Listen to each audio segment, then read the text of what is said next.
नमस्कार, आप जुड़ चुके हैं वॉइस ऑफ एमपी से और मैं हूं अब्दुल अली ईरानी।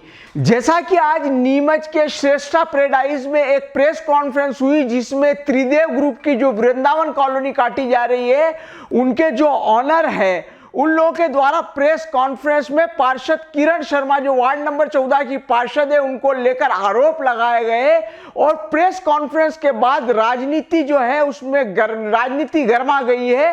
कांग्रेस के जो लोग हैं, कांग्रेस के जो पार्षद है वो हमलावर हो गए हैं। मेरे साथ मौजूद है बात करने के लिए नेता प्रतिपक्ष योगेश प्रजापति जी। आइए बात करते हैं उनसे। योगेश जी, जो प्रेस कॉन्फ्रेंस हुई है उस पूरे मामले में किरण शर्मा के ऊपर ब्लैकमेलिंग करने के आरोप लगाए गए हैं, प्लाट लेने या पैसे मांगने के आरोप लगाए गए हैं। इसका लेकर एक ऑडियो भी रिलीज हुआ है जिसकी हम लोग पुष्टि नहीं करते हैं, लेकिन उस ऑडियो के बाद आपका क्या कहना है? मौका आया था विधानसभा घेराव में, लेकिन हाँ मैंने भी जो है आपके मोबाइल पे और इस तरह से मैंने व्हाट्सएप पे वो ऑडियो सुना है जो आपके समाचार पत्रों के माध्यम से मुझे मालूम पड़ा है कि प्रेस कॉन्फ्रेंस में बताया गया कि संबंधित पार्षद ने इस तरह पैसे के लेन देन को लेकर और कोई बातचीत करी है।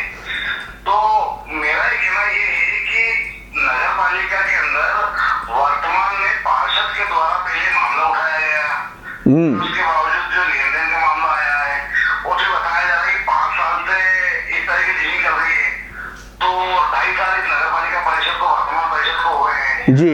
तो इतना बड़ा मामला जब हुआ तो संबंधित ने थाने में एफआईआर दर्ज नहीं कराई। ये सोचने विषय है कि उसको थाने में एफआईआर दर्ज करानी थी, संबंधित पार्षद के खिलाफ नगर पालिका में लिख के देना था, उसने लिख के दिया। मुझे ऐसा लगता है कि इसके अंदर कॉलोनाइजर के साथ साथ भारतीय जनता पार्टी के भी कई बड़े नेताओं के नाम भी उस ऑडियो में लिए जा रहे हैं, तो वो लोग भी इसमें मिले हुए हैं, वो भी इसमें इन्वॉल्व है। तो ये एक सिंडिकेट काम कर रहा है। मैंने पूर्व में भी कहा था कि वर्तमान नगर पालिका परिषद जो है वो भूमाफियाओं के सिंडिकेट के हिसाब से काम कर रही है। और ये पार्षद जो है ये तो नाम मात्र की पार्षद है, इनका तो एक इन्वॉल्वमेंट छोटा मोटा है, लेकिन इससे मुझे लगता है इसमें कई बड़े लोग इसमें शामिल है, क्योंकि शहर में वर्तमान में कई कॉलोनियां नियमों के विपरीत चल रही है, जिसमें कहीं ना कहीं भूमाफियाओं का सिंडिकेट है। और वर्तमान नगर पालिका जो परिषद बनी है उसमें भूमाफियाओं के सिंडिकेट के हिसाब से बनी है और वो भूमाफियाओं के इर्द गिर्द चलती है। ऐसे में किरण शर्मा के द्वारा जो पैसे का लेन देन का मामला बताया गया है, तो वास्तविकता में सोचने विषय है कि उन्होंने पैसे मांगे हैं तो क्या उनको कॉलोनी को नियम से करने का पावर है और क्यों उसको नोटिस दिया गया? नगर पालिका वर्तमान में पहले एमओएस के नोटिस देती है, कॉलोनाइजर को नोटिस देती है, एमओएस पे कोई कार्रवाई नहीं होती है, कॉलोनाइजर पे कोई कार्रवाई नहीं होती है। और पार्षद जो है अगर इस तरह का खेल कर रही है तो उनकी पार्टी क्या कर रही है? पूर्व में नगर पालिका अध्यक्ष ने एक बयान भी दिया था कि चोर पकड़ा गया है, डाकू बाकी है। तो मुझे लगता है कि उससे भी जोड़ा जा सकता है कि उन्होंने भी इस मामले में कहीं ना कहीं उनकी संदिग्ध भूमिका लग रही है। अब ये सोचने विषय है कि ऐसा क्यों हो रहा है। योगेश जी, आपने एक बात कही जो नोटिस वाली बात कही, चूंकि पिछली नगर पालिका की जो बैठक हुई थी उसमें ये मुद्दा उठाया गया था खुद किरण शर्मा द्वारा कि वो जो वृंदावन कॉलोनी का जो कॉलोनाइजर है वो अवैध रूप से रास्ता बनाने की कोशिश कर रहा है। उस समय सीएमओ ने कहा था कि हमने नोटिस जारी कर दिया है, जबकि आज कॉलोनाइजर ने अपनी प्रेस कॉन्फ्रेंस में कहा है कि नोटिस मुझे आज मिला है। क्या कहेंगे आप?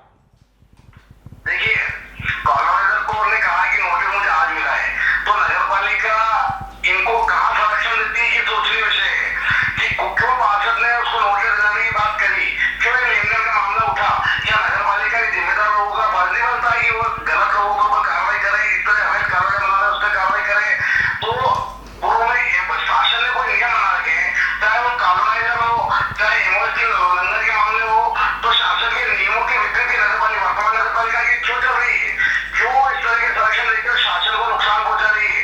तो मुझे लगता है कि भारतीय जनता पार्टी के लोग जो है इस तरह शासन को चूना लगाकर और अपने जेब भरने का खेल कर रहे हैं। और इसलिए ये एक छोटा सा मामला नहीं, वास्तविकता में इसकी जांच होनी चाहिए, क्योंकि इस तरह का मामला पहला नहीं है। शहर के अंदर कम से कम 20-25 कॉलोनी इस तरह की कर रही है, तो कितना पैसा वसूल करते होंगे भारतीय जनता पार्टी के लोग, ये सोचने विषय है। इसीलिए वर्तमान नगर पालिका अध्यक्ष किसी पर भी कोई कार्रवाई नहीं करती है, ये एक सोचने विषय है और इसमें जांच होनी चाहिए।